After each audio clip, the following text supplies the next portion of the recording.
membatalkan wudu. Dia tersebut keluar sesuatu daripada salah satu daripada dua jalan. Jalan depan, jalan belakang. Panggil kubul, dubur. Keluar ni selain mani. Selain air mani, batal. Sama ada yang keluar tu ghalib. Biasanya orang kencing keluar air kencing lah. Dia kencing keluar tarik, batal. Orang berak keluar tai, dia berak keluar buah anggur, batal. Walaupun jarang berlaku. Tapi kalau kencing tu keluar mani, air mani, tak batal. Sebab mani ni dia mewajibkan mandi, dia tidak membatalkan wuduk. Cuma kaedah keluar mani tak batal wuduk ni, macam tuan-tuan duduk ni. Duduk macam ni. Kalau tuan-tuan tidur keluar mani, dia batal wuduk sebab tidur, bukan sebab keluar mani. Kalau tuan-tuan duduk macam ni, duduk tengok ustaz steam, contohlah. Takkan steam tengok saya pula. Steam tengok ustaz tau. Keluar mani dalam keadaan macam ni tidak membatalkan wuduk. Tapi kena keluar pada masjid pasal kita berhadap sah. Faham tak tu? Kena keluar. Keluar buat apa? Pergi mandi. Bila tuan-tuan mandi, tuan-tuan pun gosok badan. Sentuh kemaluan, perkara membatalkan wuduk. Sentuh kemaluan tu, batal wuduk. Jadi bukan sebab keluar mani tu, sebab menyentuh kemaluan. Faham tak? Jadi air mani ni dia tak najis. Dia cemah. Sebab tu kena reti tu. Benda-benda gitu. Benda basic tu. Benda-benda basic. Benda-benda basic ni kena reti lah. Jangan jahil murakkab lah. Kan? Sehari dua ni duk tular apa? Batal wuduk, pijak cicak. Ni kena mengaji tau. Tak reti kena tanya. Dia bukan apa, jadi malu lah. Tu kata, kita mengaji tak ada perkara yang membatalkan wuduk. Pijak cicak tu tak ada. Tak masuk. Dia empat je perkara yang membatalkan wuduk. Keluar sesuatu daripada jalan depan ataupun jalan belakang, kecuali mani. Air kencing, air mazi, air wadi, semua batal. Walaupun keluar setitik, batal. Yang keduanya, bersentuh kulit lelaki dan perempuan yang boleh menikah. Kita sentuh mak kita, tak batal. Mak kita dengan kita mana boleh menikah.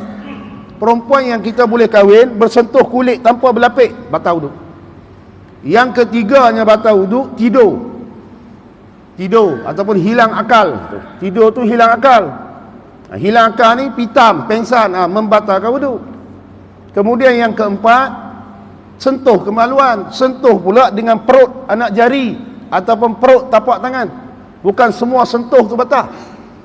Sebab tu kalau kita kepik macam tu, dia tak batal. Kita gatal kan, kita garu kat belakang macam ni, tak batal. Dia mesti depan ni.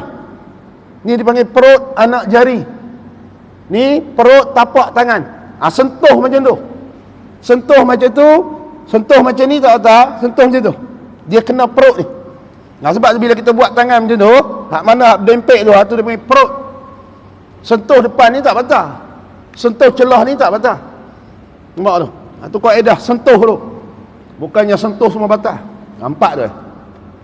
Jadi selain pada empat ni tak batal lah. Jangan kata pijak, tik cicak, tik babi pun tak batal.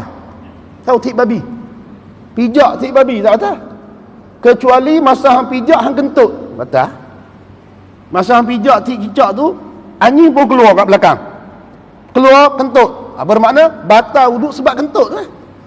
Bukan sebab jijak tu. Tu cerita dia. Ni tengok keluar mani.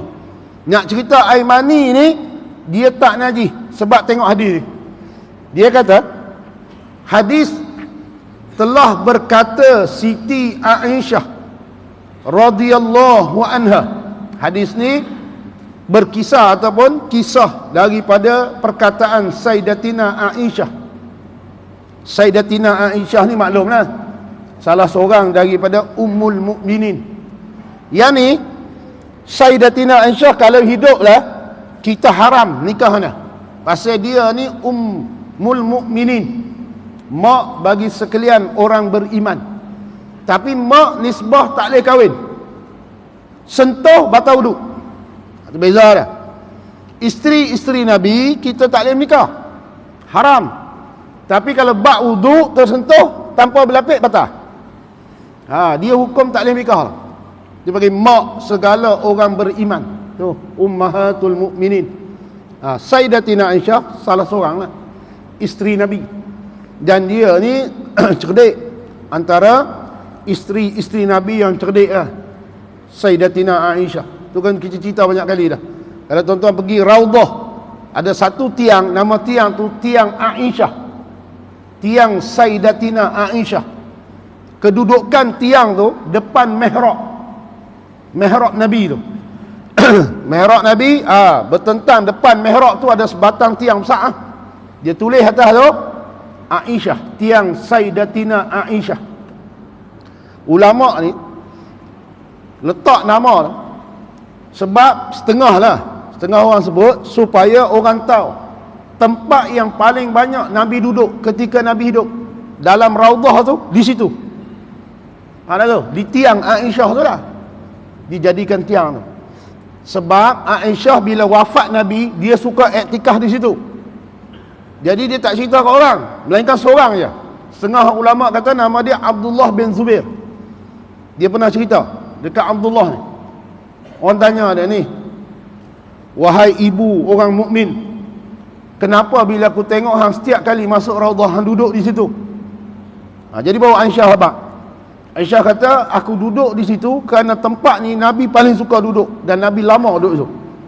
Sebab tu kalau tuan-tuan masuk Raudhah, pergi cari tiang tu, tiang Sayyidatina Aisyah. Orang lelaki lah, orang perempuan tak boleh. Orang lelaki, dia belah mihrab ni, duduk di tiang tu, pasal Nabi duduk lama di situ. Tu Sayyidatina Aisyah. Mana-mana tempat yang Nabi masuk dalam masjid duduk, dia boleh pergi, dia duduk. Sayyidatina Aisyah ni anak kepada Sayyidina Abu Bakrin radhiyallahu an. Depa ni Allah Taala bagi kehebatan kan, keagungan yang hebat lah. Ni anak Sayyidina Abu Bakar. Dia kata adalah Rasulullah sallallahu alaihi wasallam membasuh ia Rasulullah akan mani. Hadis ni Aisyah kata, aku pernah tengok Nabi dia basuh air mani tu. Nabi jeruh ayak lah, kalau bahasa kita jeruh macam tu. Kemudian sembahyang ia Nabi sallallahu alaihi wasallam dengan itu kain hak Nabi basuh tu. Basuh tak air mani tu, kemudian Nabi pakai sembahyang. Kata Sayyidatina Aisyah. Kemudian dia kata, dan melihat aku akan bekas basuhnya Nabi sallallahu alaihi wasallam itu. Jadi aku nampak basah lah kain tu, tempat Nabi basuh tu. Jadi hadis ni dia kata basuh air mani. Bila basuh makna najis lah. Sebahagian ulama mazhab lain dia kata najis. Dia ambil hadis ni, dia kata najis sebab tu Nabi basuh. Nampak tu? Ada sebahagian ulama dia pegang air mani itu najis. Dalam mazhab kita air mani itu tak najis, pasal dia berpegang dengan hadis lepas tu. Hadis pertama tadi Nabi basuh, kemudian Nabi pakai kain hak Nabi basuh pergi sembahyang. Aisyah kata aku tengok benda tu berlaku. Itu satu. Dan yang diriwayatkan oleh Imam Muslim dalam Sahih Muslim telah berkata Siti Aisyah radhiyallahu anha, ni riwayat Imam Muslim, adalah aku, kata Aisyah ni, mempergosok-gosokkan akan mani daripada kain Rasulullah sallallahu alaihi wasallam. Hadis ni kata Aisyah kata aku ni duk gosok, maknanya kalau bahasa kita duk garu-garu tu. Kalau tempat saya dia panggil duk kutih.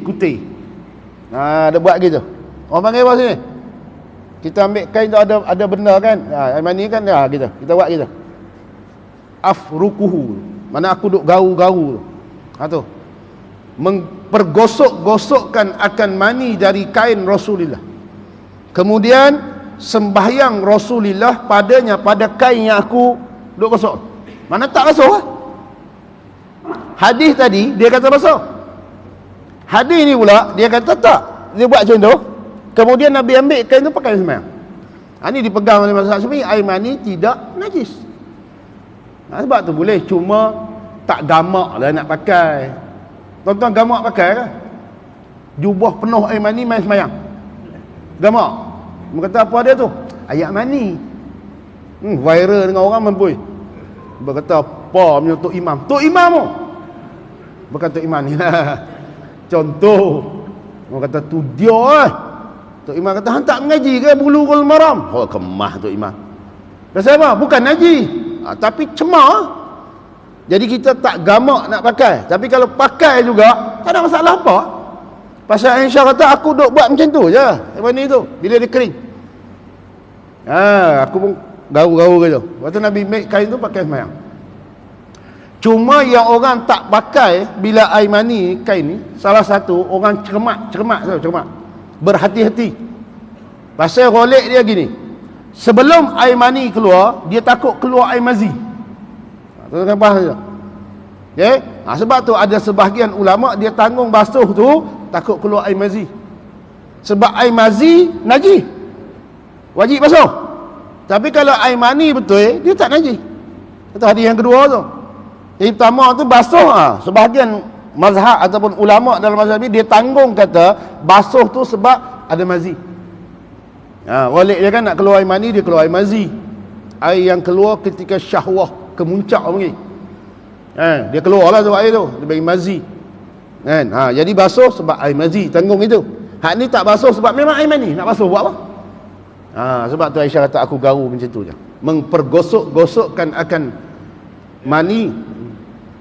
Air mandi yang dia basuh, dia basuh sesudah keluarkah atau selepas melakukan hubungan jenis? Macam lepas tu selalunya haji basuh lah. Tak, pasal apa? Lepas tu dia tak semayang, dia ambil perut dia semayang, dia semayang lah, maknanya dia tak mandi dulu. Haji tu dia lah orang suruh mengaji. Itu masa tu dia lepas. Mestilah mandi haji. Maksud dia kain tu dipakai, Nabi pergi mandi. Lepas tu Nabi mari ambil kain tu pakai semayang lah. Bukan pergi pakai tu semayang. Hadis tu kena mengaji dulu. Bukan lagu tu faham dia. Sebab tu dia kena tengok habis. Beri orang baca habis dulu. Ni kalau nak tanya, beri habis dulu. Ni tak habis lagi baru duk cerita. Aduh. Beri habis dulu. Tak isi cerita lah. Sebab tu bila mengaji hadis, dia kena tengok syarah dulu. Ni kan duk main zohir lagu tu. Main zohir tu duk faham tak betul. Mana ada orang tak mandi wajib. Cuma nak cerita kain tu bukan pakai terus pakai lepas Aisyah buat itu pakai tu habis semayang. Hadas besar kan? Kena angkat hadas dulu. Bila angkat hadas baru pakai kain tu habis semayang. Mana ada orang pakai kain tu tak semayang. Ni kita bukan bincang semayang dalam kata mandi junub, kita bincang air mani. Najis ke tak najis. Jadi ada dua hadis. Satu hadis tu Nabi basuh. Ulama tanggung basuh tu sebab air mazi. Bukan sebab air mani saja. Kemudian yang kedua ni tak basuh. Bila tak basuh menunjukkan kalau air mani betul dia tak najis. Gitu. Lepas tu dia cerita bab mandi tak mandi benda. Mandi masalah lain tu. Bukan masalah air mani. Tu kena faham hadis. Skop hadis tu. Bukan duk pergi sampai melarat tak mandi. Tu kena mengaji. Dia jangan duk buat pandai-pandai sendiri. Tu jadi sesak tu. Pasal kita baca hadis kita terjemah. Syarah kita tak tengok. Sebab tu kena nanti lu bisa habis. Ni kita tengah duk sedap terang. Nantilah ji. Orang tu kita mengaji kena beradab. Nanti dulu. Lepas lagi tanya. Ini kita tengah duk sedap ni potong. Kita pun lupa nak cerita. Sebab tu orang kata tunggu dulu. So mengaji kena mengaji adab dulu. Lepas tu baru mengaji ilmu. Ini tengah-tengah duk ni potong. Kita ni duk mari dah benda kita nak cerita tu. Tapi bila haji angkat tangan tu dia hilang terus. Nak mari pula kena tunggu bulan depan. Tu masalah dia. Faham tak tu? Itu setengah orang dia tak mau gitu. Sebab tu haji jangan tanya lagi. Bukan nak marah, geram. Pasal hilang dah nak cerita tak mari dah. Tu kata lupa. Sebab kita pun makan Maggi juga. Jadi dia mari lupa. Sebab tu tak boleh tanya macam time tu. Setengah ustaz dia suka macam tu. Tapi saya tak boleh. Sebab kita dah ada set siap dah kita nak cerita apa. Bila ditanya, habislah. Nak mari pula tu saya tadi bulan depan lah. Rasa dia payah benda tu. Sebab kita ni nak mengajak, kita mutalaah dulu. Kita tengok dulu. Mek kita tu tengok, mek kita ni tengok. Bila macam tu dia lupa. Nampak tak? Tu saya malas tu kalau jenis terus macam tu. Kecuali kita buka soalan. Saja dia tanya. Ataupun habis saya baca dia kata, ustaz nak tanya sikit. Tanya. Tak apa lah, sebab benda dah habis. Ni nak mari balik, nak panggil mari. Pakai tak mari dah. Tu kadang-kadang saya tak mau tu. Bukan marah, geram. Tak, sebab tu saya kata, Haji sabar, jangan tanya lagi. Tak macam ni je. Bukan marah, sebab tu saya kata, Haji nanti. Tak apalah Haji. Duduk diam tu. Saya nak baca tu.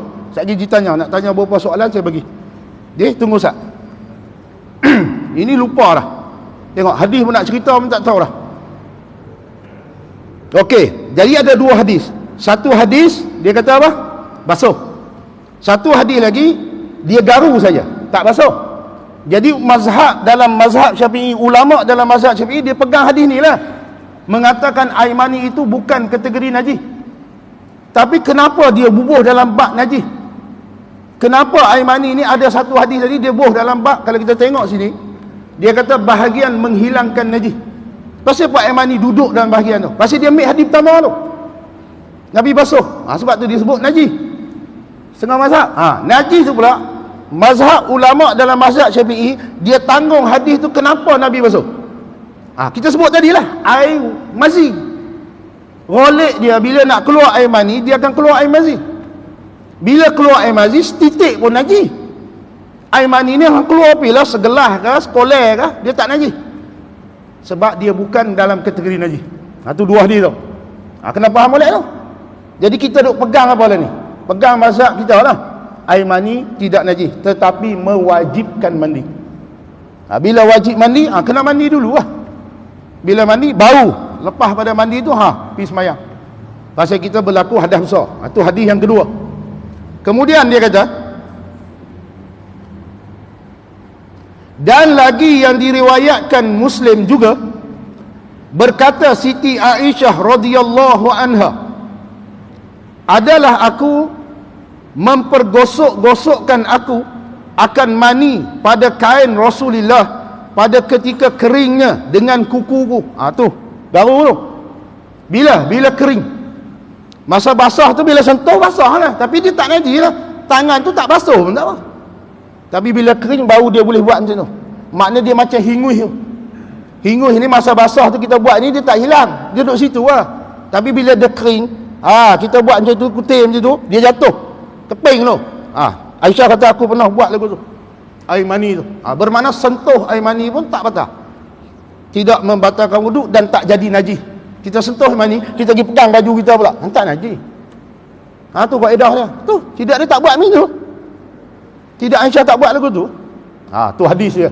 Bermakna ada dua hadis yang memperkuatkan kata air mani kategori dia tak najis. Sebab Aisyah guna kuku dia buat macam tu. Jadi kain tu dipakai oleh Nabi. Ni dia panggil syariat. Itu syariat. Ulama mazhab ni dia ambil hadis ni, pandang hadis ni, jadikan dalam mazhab dia. Air mani tak najis. Pegang hadis ni lah. Jadi kita pun hari ni pakai hadis ni lah, air mani tu tak najis. Cuma macam sebut tadi, kita tak gamak. Tak gamak tu masalah lain. Itu bukan masalah najis tak najis, kita tak bincang tu. Saya tak lepas nak pakai kain yang ada kesan ataupun kain yang tak basuh kena air mani, saya tak gamak nak pakai. Itu bukan hukum. Hukum dia suci, boleh pakai. Selesai. Tu hadis Sayyidatina Aisyah. Dua hadis riwayat Imam Muslim ada dua yang dia kata Aisyah garu tu. Kemudian jadi dia kata faham daripada ini hadis ni. Kita pergi mengaji faham hadis ni bahwasanya sini dia kata mani itu tidak najis. Bila baca hadis ni fahamlah, menunjukkan air mani ni bukan masuk dalam kategori najis. Berpegang dengan perkataan Sayyidatina Aisyah tu.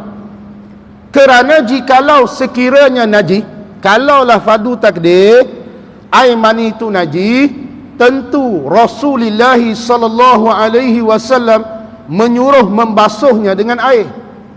Kaedah dia, kalaulah air mani itu najis, mesti Nabi suruh basuh. Kerana dengan mempergosok-gosokkan itu masih tinggal juga lagi kesan air mani tu. Walaupun hang buat macam tu, keping tu hilang, ada lagi sikit di situ. Maksud dia kesan dia ada lagi. Sekali pun Nabi kata pakai. Nabi suruh pakai. Ni hadis kita faham ni. Makna dia air mani tak najis. Berdasarkan riwayat Sayyidatina Aisyah. Ni dipanggil hadis hukum. Jadi nak hukum air mani itu berdasarkan hadis ni lah. Sebab tu sumber hukum dia tak ada lagi dah hadis. Jadi kitab yang kita baca ni kitab tentang hukum. Nampak? Tentang hukum, sesuatu hukum yang telah ditetapkan. Bermakna berdasarkan sumber dia hadis. Bila sumber hadis ni orang faham lah. Mu ambil di mana yang kata tak najis ni? Hadis riwayat Aisyah. Kita ni baca, ulama hak keluar ni dia dah tahu lah. Jadi kita cuma baca cerita. Hukum berkaitan dengan air mani berdasarkan dua hadis tadilah, iaitu tak najis. Tu ingat molek tu. Esok kalau apa-apa berlaku, jawab gitu lah. Sebab kita dah ada ilmu, boleh jawab. Hukum dia tak najis. Tu hadis riwayat daripada Sayyidatina Aisyah radhiyallahu anha. Dia kata lagu tu. Tu hadis pertama. Bermakna kalau kata hukum dia najis, mesti Nabi suruh Aisyah pergi basuh dulu kain tu. Bila basuh, baru Nabi akan pakai. Sama ada nak cerita basuh pula, jemur bagi kering dulu, tak payah cerita tu. Itu tak payah cerita, semua orang faham. Kan? Nak pakai dalam keadaan basah tu pun sah, nak pakai dalam keadaan kering pun sah. Cuma bila kata pakai basah ni, ada orang kata kena penyakit. Itu bukan hukum. Kena penyakit kan pakai kain basah ni kembung perut. Ada orang dia nak pergi cari sampai situ, tak payah. Jemur kering kan, pakai basah kan sah. Yang penting najis tu tak najis. Cerita dia tak najis, nak pegang dia tak najis tu. Kita tak bincang dah, jemur apa semua tak bincang. Kita bincang hukum berkaitan dengan air mani. Selesai lah. Hukum dia tak najis. Jadi kalau pakai dalam keadaan air mani ada di kain, walaupun hang tak basuh, walaupun hang tak korek macam tu, tetap sah. Pasal air mani tak najis. Kalau orang pergi kata tak sah ni air mani sebab ada hadis pertama kali kata basuh, jadi kita tu nak jawab ke mana? Mesti jawab dengan kata mungkin tak basuh tu sebab air mazi berserta dengan air mani. Jadi air mani itu suci lah, air mazi tu tak suci, atau basuh. Okey, bila basuh, kaedah basuh mesti mengalir air. Kalau spray tak jadi, sebab tu disebut basuh. Itu kaedah basuh najis. Bila basuh najis, dia tak kata sapu najis. Jadi ulama ni bila sebut basuh, mesti air tu mengalir masa hang terus tu. Kalau air tak mengalir, tak boleh basuh. Sebab kita basuh muka. Ambil wuduk ni basuh muka, ambil wuduk ni basuh tangan. Faham nak basuh? Mesti mengalir air. Mesti mengalir. Kalau setakat sapu gitu, tak sah. Tu kaedah dia. Basuh, mesti lagu tu. Okey, habis. Kemudian hadis yang keempat. An Abi Samhi radhiyallahu an qala Rasulullah sallallahu alaihi wasallam yughsalu min baulil jariyati wa yurashu min baulil ghulami, rawahu Abu Dauda wan Nasa'i. Daripada Abi Samhi radhiyallahu an katanya, telah bersabda Rasulullah sallallahu alaihi wasallam, dia kata min bauli ataupun yughsalu min bauli jariyati, dibasuh daripada kencing kanak-kanak perempuan. Ni kategori najis. Masuk betul ni. Hadis ni memang masuk dalam bab menghilangkan najis, cara nak menyucikan najis. Hadis yang ni dia kata, Nabi kata dibasuh. Bila dibasuh mesti mengalir air. Ingat, nak basuh apa ni? Daripada kencing jariyah. Jariyah ni kanak-kanak perempuan. Setiap kanak-kanak perempuan, air kencing dia dipanggil najis mutawassitah. Dia bukan mukhaffafah, walaupun dia masih kecil. Yang jadi mukhaffafah ni hanya air kencing kanak-kanak lelaki.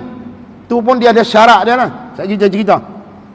Air kencing jariyah ni, kanak-kanak perempuan ni hang kena basuh. Jadi bila basuh, bukan basuh air kencing. Air kencing tu hang basuh sampai kiamat tak suci. Nak basuh apa? Bekas kena kencing tu lah. Itu kaedah dia. Jadi nak basuh lagu mana? Kena pergi tengok kitab fiqh. Hadis ni dia cuma cerita hukumnya. Hukum basuh air kencing kanak-kanak perempuan. Nak basuh macam mana? Pergi tengok kitab fiqah. Cara menghilangkan najis mutawassitah. Pertama, kena hilangkan air najis tu. Air tu makna kalau air kencing tu, hang kena beri hilang air kencing dulu. Jadi contoh, budak perempuan ni kencing di satu tempat, dan di tempat tu ada lah air kencing dulu. Jadi kaedah fiqah, pi basuh. Kalau baca hadis ni, basuh air kencing, jerus air kencing dulu. Bukan lagu tu. Makna dia hang kena mop air kencing tu. Mop kah, hang lap kah dengan tisu kah dengan apa, hang punya pasal. Hilangkan air dulu. Air kencing tu beri hilang. Kemudian kesan tu, kesan bekas air kencing tu, hang kena basuh. Makna kena mengalirkan air atas tu. Jadi bila hang jerus air tu pi kat tempat lain. Pi kat tempat lain tak ada apa dah lah, sebab air kencing tu tak ada dah. Yang orang tak reti ni, dia jerus atas air kencing tu. Bila dia jerus atas air kencing tu pi pi sana jadi najis sana pula lah. Sebab tu dia kena mop dulu. Nak mop tu terpulang lah. Nak seduk pakai vacuum kau ikut hang. Nak buat macam mana kaedah bagi hilang air kencing? Masing-masing tu. Masing-masing fikir. Biasanya orang dulu-dulu dia ambil kain dia letak atas air kencing tu. Jadi kain tu dia seduk air kencing tu. Habis dia tak bola timba. Lepas tu dia ambil lagi, dia tak beri tinggal lembab-lembab. Kemudian dia cerus dah tu. Bila cerus air tu pi mana pun tak apalah, sebab najis tak ada dah. Lagu tu kaedah dia. Bau suci. Lepas tu bila suci, bolehlah sembahyang di situ. Ni kita dah tak reti, dibuat lagu tu habis. Satu rumah kena basuh. Pasal apa? Kena air kencing habis. Tu kaedah dia. Cuma kena ingatlah, mesti jerui mengalir air. Kalau setakat tu mop macam kita, setengah orang dia malas nak jerui, dia takut basah habis, dia ambil mop tu. Dia celuk dalam timba tu, dia pun buat gitu.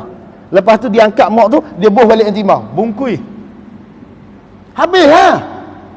Sebab air kencing tu lekat di mop, hang masuk pula dalam timba, jadi air hak dalam timba asal dia suci. Bila hang masuk mop dalam tu, dia jadi mutan najis. Lepas tu hang angkat mop tu balik, hang buh balik di situ. Sampai kiamat tak suci. Sebab tu kena reti tu. Tu biasa basah, kita buh dalam bekas lain. Jadi hak tinggal tu tinggal apa? Kita lap, beri hilang kesan semua, jerus ayak.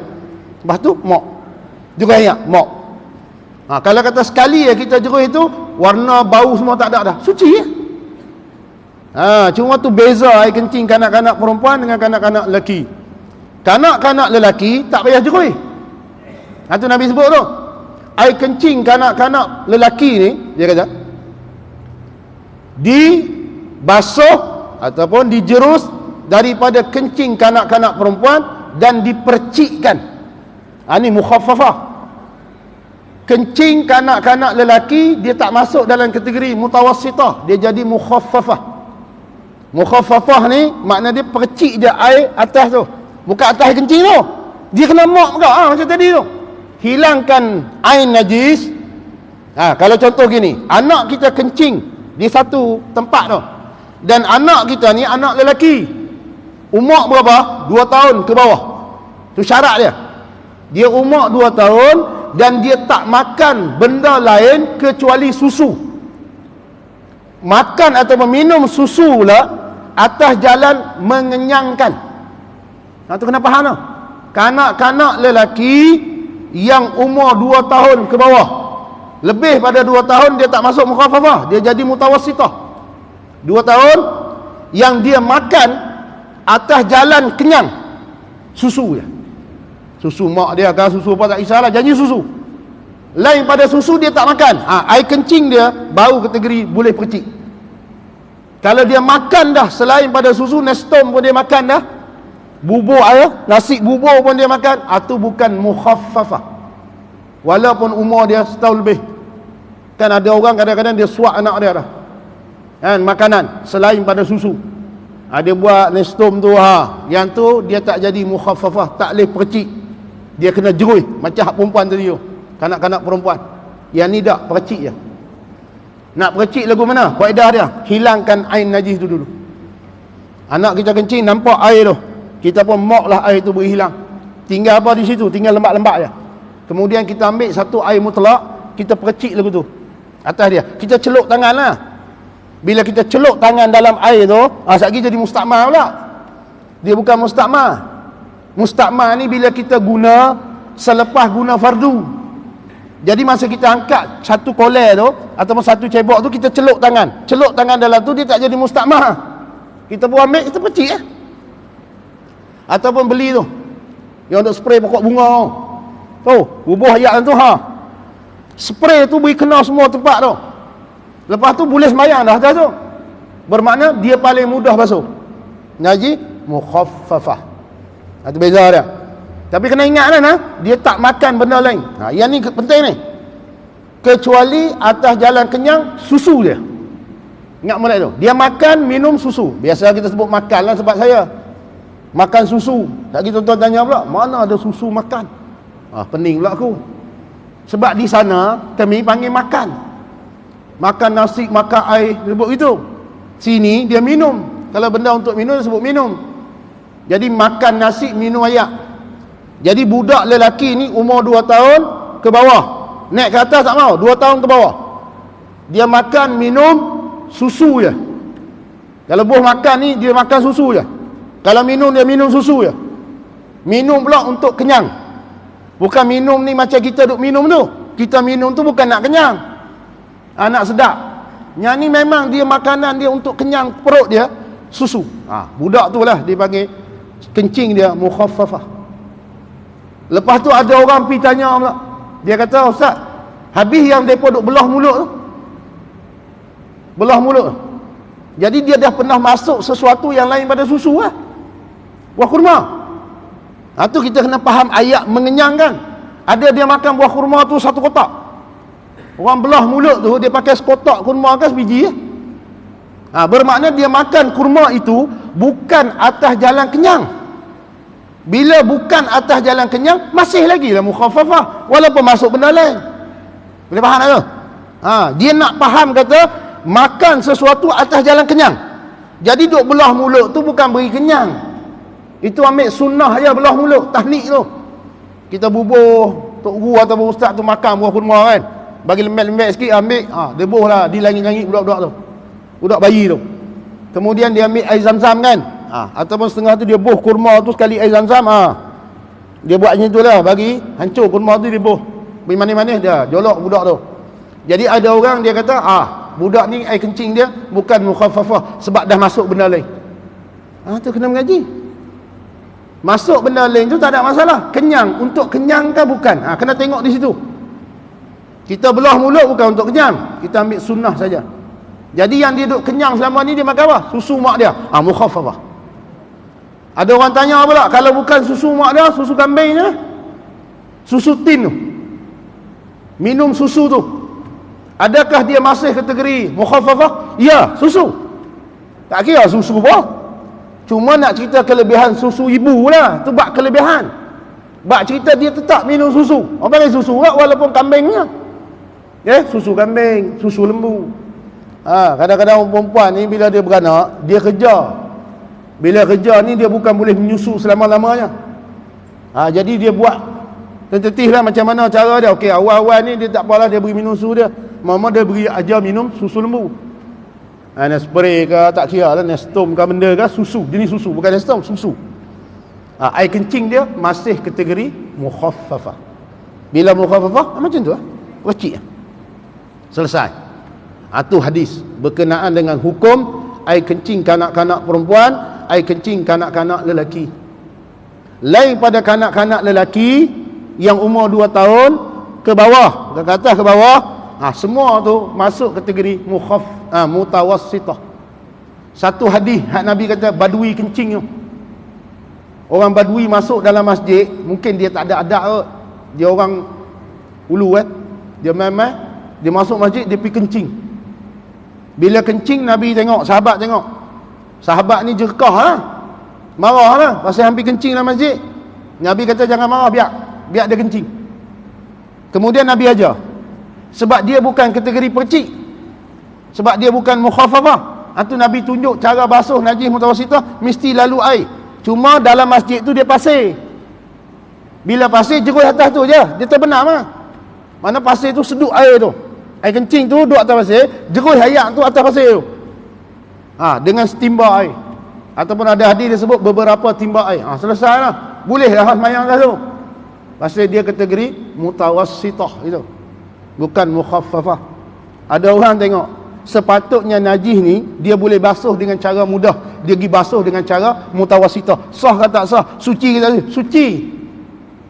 Contoh gini air kencing kanak-kanak lelaki, sepatutnya kita hilangkan air kencing tu, kita percik macam tu ya. Selesai lah. Tapi dia pergi jerui. Dia pergi buat macam basuh najis mutawassitah. Dia hilangkan air kencing tu, kemudian dia jerui. Adakah tempat tu suci? Suci ya, jawab dah. Cuma cara dia basuh tu sepatutnya tak perlu guna air jerui gitu. Kita boleh habaq lagu tu lah. Sepatutnya memadai dengan hang percik je. Jadi bila hang guna air banyak, jadi rugilah itu. Sebab kaedah yang sepatutnya hang guna hak mudah tu. Tapi hang tak reti, hang pergi buat lagu tu, tak apalah. Cuma habaq ada. Lain kali padan situ ya, percik kecil-kecil tu. Cuma percik macam kita sebut tadi, hilangkan air tu dulu. Jangan duk percik atas air kencing tu. Kalau hang percik atas air kencing tu ada lagi, hang percik pergi lah 2 kolah pun. Dia tak suci. Dia tetap akan jadi najis. Tu hilangkan. Tu hadis berkenaan dengan kencing kanak-kanak perempuan dan kencing kanak-kanak lelaki. Habis. Kemudian hadis yang kelima. An Asma binti Abi Bakrin radhiyallahu anhuma anna Nabiy sallallahu alaihi wasallam qala fi damil haidi yusibu as-saw. Betul? Tahuttuhu summa taqru duhu bil ma'i summa tandahuhu. Betul tak baca tu? Tandahuhu summa tusall fihi. Artinya telah berkata Rasulullah sallallahu alaihi wasallam dari hal darah haid yang mengenai akan kain. Ini cerita darah haid pula. Riwayat daripada Asma binti Abi Bakrin. Asma ni kakak kepada Sayyidatina Aisyah radhiyallahu anha. Sebahagian ulama kata dialah yang panjat Jabal Sur tu ketika peristiwa hijrah tu. Dia ikat makanan di pinggang dia. Dia ikat, dia nak pergi hantar kat ayah dia dengan Nabi tu. Dia atas Jabal Sur tu, dia panjat bukit tu lah. Asma ni. Atau Nabi gelar dia Zunnaqatain ke apa? Orang perempuan yang mengikat 2 tali pinggang. Diikat sebelah ni makanan, sebelah ni makanan, dia panjat Jabal Sur tu. Sebahagian ulama kata dia lah Asma binti Abi Bakrin. Mana hebatlah Asma ni. Anak kepada Sayyidina Abi Bakrin, kakak kepada Sayyidatina Aisyah. Dia ni cerita hadis ni. Dia katalah Rasulullah ni pernah bersabda tentang darah haid yang kena pada kain. Dia sebut mengenai akan kain. Dia kata gosok-gosokkan oleh engkau. Kaedah dia, darah haid kena pada kain, darah pula dia najis. Ini faham kan? Darah itu najis. Kemudian kalau darah tu sikit, ni cerita darah, jangan nak sebut haid lagi, cerita darah tu. Bila sebut darah, darah ni termasuk dalam najis, benda najis. Bila benda najis, cuma dia ada darah najis tetapi dimaafkan. Okey, najis ni dia ada najis yang tidak dimaafkan, kemudian ada najis yang dimaafkan.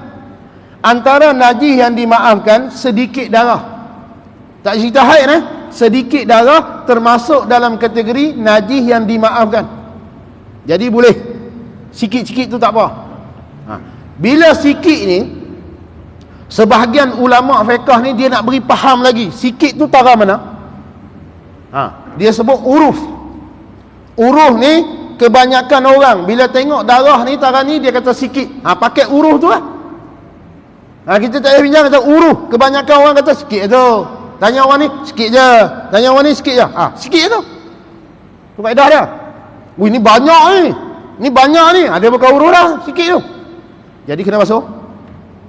Sebab dia tak dimaafkan kerana banyak. Tapi kalau sikit dimaafkan. Sebab tu darah pacak. Kita tengah semayang. Kan, mari kok mana tu pacak tak tahulah. Ada pacak pula. Kan, kita pun semayang-semayang. Tengah-tengah semayang nampak pacak duduk di betih tu. Kan, pacak tengah duduk isap darah. Kan, ada orang dia berhenti. Dia pergi buang pacak. Jadi hukum berhenti semayang tanpa ada apa-apa haram pun. Biar pergi je. Hang tengah semayang dah. Patutnya hang tengok tadi sebelum semayang tu perhati dulu. Dah pacak tu duduk isap darah, biar pergi je. Tak masalah apa. Biar pergi tu. Bahkan kata ulama, kalaulah kita ni jadi bisui, elok masa kita semayang tu bisui tu pecah, mengalirlah darah, sekali pun tak boleh berhenti semayang. Dan semayang tak batal walaupun banyak. Sebab kita tengah semayang. Kecuali masa kita nak semayang, kita tengok bisui tu pecah, tak apa, biar pergi ya. Kan? Sebab kita nak semayang. Tak semayang lagi. Yang tu hang kena basuh. Naji. Itu beza dia. Tengah semayang keluar banyak mana pun tak apa. Pasal bukan perbuatan kita. Kecuali perbuatan kita. Kalau perbuatan kita, sikit pun ulama kata batal. Kita jenis semayang garu. Kebetulan ada jerawat batu pula. Kan? Tengah semayang, berasa gatal, dia buat itu. Pecah. Jerawat batu tu. Mengeleh darah. Batal. Pasal perbuatan kita. Dia tak kira sikit banyak sebab sengaja. Sebab tu jangan nak main garu jerawat apa. Biar. Tapi tengah semayang dia keluar sendiri, tak apa. Yang tu biar. Cuma sat lagi, tok siap marah, tu je. Pasal dia nak kena cuci. Jadi bila kita mengotorkan masjid tu haram, tapi bukan perbuatan kita. Dia keluar sendiri. Lagi hang kena main peranan basuh. Lepas sembahyang tu hang kena basuh. Jangan kata darah. Nyamuk yang kita tepuk dalam masjid tu, kalau kita tak buang nyamuk tu, dosa besar tau. Tu, najis tu. Nyamuk kita duk katuk nyamuk kan. Kita tengah mengaji ni nyamuk mai. Dia pun nak mengaji ke. Kita pun pak bagi nyamuk tu. Bila pak tu dia tak ada isap lagi. Darah kita tu. Bila dia tak ada isap, dia ni binatang yang tidak ada darah mengalir. Nak tu? Jadi kita tampak kita biar di dalam masjid tu. Hukum dia haram tu. Pasal apa? Pasal dia bangkai. Jadi hang kena buang. Tu kalau hang tampak nyamuk jangan nak biar atau buang dalam poket tu. Cuma takut lupa lagi semayang nyamuk tu. Batal tak sah semayang. Pasal dia najis, menanggung najis. Sebab kita boh. Ni kita tak tahu, tu lain cerita. Nak kena buang binatang yang kita pukul dalam masjid. Sebab tu masjid ni tak boleh cemar dia. Tu cerita darah tadi. Kalau kena menitik atas ni hang kena basuh. Cuma hang tengah semayang tu tak batal. Tu kalau darah sikit termasuk dalam kategori dimaafkan. Najis yang dimaafkan. Banyak tidak dimaafkan. Kemudian kalau banyak dia keluar sendiri, dimaafkan ketika kita semayang. Tak letak semayang kena basuh. Baju kita kena darah. Kan kita tengok, darah ni. Kita pun tanya, banyak sikit tu. Jangan seorang, dia kena urus. Urus ni kena tanya lagi. Banyak ke sikit? Sikit lah. Tanya lagi, banyak ke sikit? Sikit lah. 10 orang tanya, 6 orang kata sikit, 4 orang kata banyak. Pakai 6 orang tu panggil uruf. Bila uruf, habis semayang. Tu panggil uruf. Nak tu? Tapi kalau 6 orang kata banyak, 4 orang kata sikit, bermakna 6 orang tu uruf banyak. Tak boleh pakai, kena basuh. Kena basuh, pasal tidak dimaafkan. Yang ni dia kata darah haid. Darah haid ni darah yang keluar pada perempuan yang dia dalam keadaan sihat. Jadi bila sebut haid, dia kena faham takrif darah haid tu. Darah haid ni darah apa? Darah yang keluar daripada seorang perempuan, yang perempuan ni berumur 9 tahun lebih kurang. Bawah pada 9 tahun ni, ataupun kita katalah 8 tahun, 8 tahun setengah, dia tak boleh keluar haid. Haid hanya boleh keluar pada perempuan yang berumur 9 tahun lebih kurang. Bila sebut lebih kurang, dia jangan ambil 15 hari. Bawah pada tu. Contohlah, perempuan ni umur dia 8 tahun. Lagi sebulan nak cukup 9 tahun. Keluar darah. Yang tu tak boleh jadi darah haid. Dia nak lebih kurang ni, makna 15 hari lagi nak cukup 9 tahun, ataupun 13 hari, ataupun 14 hari nak cukup 9 tahun, keluar darah, boleh jadi darah haid. Tapi kalau umur dia 8 tahun keluar darah, tak boleh jadi darah haid. Sebab haid ni keluar pada perempuan yang berumur 9 tahun lebih kurang, bukan tepat. Tu dia kata lebih kurang. Tapi kalau bab mani, umur yang boleh keluar mani ni 9 tahun tahdidan. Bila sebut tahdidan ni mesti tepat 9 tahun. Kalau kurang pada 9 tahun tak boleh jadi. Mesti keluar umur dia 9 tahun. Sama ada lelaki ataupun perempuan, bak keluar mani. Kalau bak haid, perempuan yang berumur 9 tahun lebih kurang, dia boleh keluar dah air mani tu. Haid tu. Jadi darah haid ni darah yang keluar pada perempuan yang sihat tubuh badan. Darah haid ni bukan darah penyakit, darah semula jadi, darah tabiat ni, yang berlaku pada perempuan umur dia 9 tahun. Okey, bila dia keluar haid, ulama hukum kata perempuan yang keluar haid ni balighah. Salah satu tanda baligh bagi perempuan keluar haid, selain pada keluar mani. Keluar mani ni berkongsi lelaki dan perempuan. Nak hukum orang ni baligh tak baligh, salah satu cara dia keluar dak mani. Kemudian yang keduanya cukup umur. Tu kalau berkongsi lelaki dan perempuan lah. Tapi bila mari haid hanya perempuan saja. Tanda haid ni tanda baligh, keluar haid tu. Cuma umur boleh keluar tadi 9 tahun lebih kurang keluar darah haid. Bila keluar darah haid kita hukum dia baligh. Jadi nak cerita darah haid tu, darah najis. Bila najis kena basuh. Bila basuh, biasanya darah ni dia takkan hilang. Hilang apa? Bau mungkin hilang. Apa yang selalunya kalau baju kita putih kena darah, kita basuh ni dia payah nak hilang. Nak hilang apa payah tu? Warna, kesan dia. Kita tengok kena darah, kita pun jeruh ayak. Kadang-kadang bau tak ada dah, tapi bekas tu ada kan? Bekas tu ada. Jadi sebahagian ulama kata kalau tinggal yang tu satu tak apa, jangan ada tiga-tiga, ataupun ada dua. Kan bila kita basuh najis, bau, rasa, warna. Jadi kalau hang basuh sesuatu yang warna dia payah nak hilang, dua lagi hilang, dimaafkan. Salah satu darah lah. Atau kadang baju putih dia nampak kesan tu, dia macam jadi bekas tu kan. Dia nampak tu. Jadi bau dia tak ada, bau hanya darah tu tak ada. Warna pun dah hilang. Bila kita jual ayat di warna merah tu dah hilang, tinggal bekas tu. Bau tak ada dah, suci. Walaupun masih ada bekas. Cuma jangan ada dua, kata ulama. Bekas dia ada, bau pun ada lagi. Mana tak suci? Dia kena tinggal satu. Yang payah tu dimaafkan. Jadi sekarang ni Asma' ni kata, Nabi suruh aku ni basuh. Nabi kata, perihal darah haid yang mengenai akan kain, kemudian Nabi kata engkau basuh lagi dengan air, kemudian bolehlah engkau semayang padanya.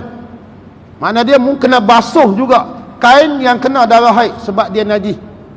Basuh mesti mengalir air lah. Jadi nak macam kita hari ni, dia orang panggil alat untuk basuh ni banyak. Alat untuk basuh ni banyak. Jadi kita boleh guna macam-macam lah, sabun ke, fat ke apa, tak kisahlah. Basuh. Kita rendam contoh kan. Setengah orang perempuan ni dia rendam dulu. Kalau jenis kain kena darah apa, dia rendam supaya hilang bau dulu. Rendam sekali lagi dia gosok lah tempat yang kena darah tu. Pakai beruh ke pakai apa, ikut dia lah. Habis dia gosok tu, lepas tu dia kena cucuk air. Jangan dia bubuh dan timbul kat celup, apa jemur. Dia tak mengalir. Tu yang orang duk bincang bab mesin basuh tu. Mesin basuh tu bila air masuk, dia putar dalam tu je. Kena pula pakaian kita tu pakaian najis. Lagu mana? Dia bukan dua kalah. Sebahagian ulama dia cermat tau. Dia tak mau bab tu. Sebab air yang turun tu tak sampai dua kalah. Jadi kalau baju bercampur dengan najis jadi mutan najis. Tu setengah orang dia buat keluar pada mesin tu, dia cucur pula. Kita je ni malas dah masuk mesin tu pakai hak tu terus. Ada orang duk bincang, ulama ataupun orang yang berautoriti duk bincang berkenaan dengan mesin basuh tu. Adakah kain yang kita basuh dalam mesin tu suci kalau dia bercampur dengan baju anak kita yang najis? Kan kita masuk mesin basuh, Kita ambil baju kita tak apalah peluh. Memang kita jaga bab najis ni. Baju anak kita tu. Kita pun campur sekali dengan baju kita. Lepas tu bubuh sabun. Lepas tu air itu lah. Kan, dia pun jalan dalam mesin tu. Habis dah, keluar. Okey, masuk pula air, pusing lagi. Betul tak? Lepas tu lagi keluar. Masuk pula air lagi, pusing lagi 3 kali kan. Lepas tu keringkan kain tu. Lepas tu pergi jemur pakai. Suci tak kain kita tu yang bercampur dengan najis anak kita tu? Kalau orang tanya, nak jawab mana? Suci tak?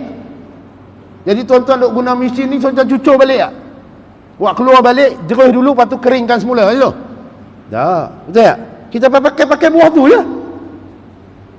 Boleh tak? Tuan-tuan boleh buat apa tu? Farhan, duk basuh baju kan tak basuh? Bini basuh kan? Bini yang basuh. Jadi duk buat lagu mana kaedah basuh? Paman, macam tu kan? Tuan-tuan pakai tak baju tu? Kalau campur dengan baju anak tuan-tuan rasa wah-wah tak pakai baju tu? Ataupun kain tu? Lagu mana? Sebab tu saya, kaedah saya, setiap baju nak masuk mesin, saya pastikan baju tu suci. Kalau baju anak saya ni najis, saya akan jeruh kat luar dulu. Sebab macam tu, pesan kat bini tu. Sebab tu baju yang najis-najis ni, baju anak tak apalah dia nak pakai. Baju anak basuh dengan kita. Jadi kalau macam anak, kadang-kadang dia kencing kena seluar dia, saya cucur kat luar dulu.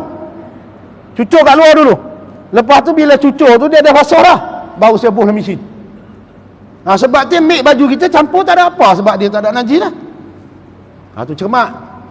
Ada setengah orang kata tak apa, pakai je. Memang ada pendapat. Cuma kalau tuan-tuan nak cermat, buat lagu tu lah.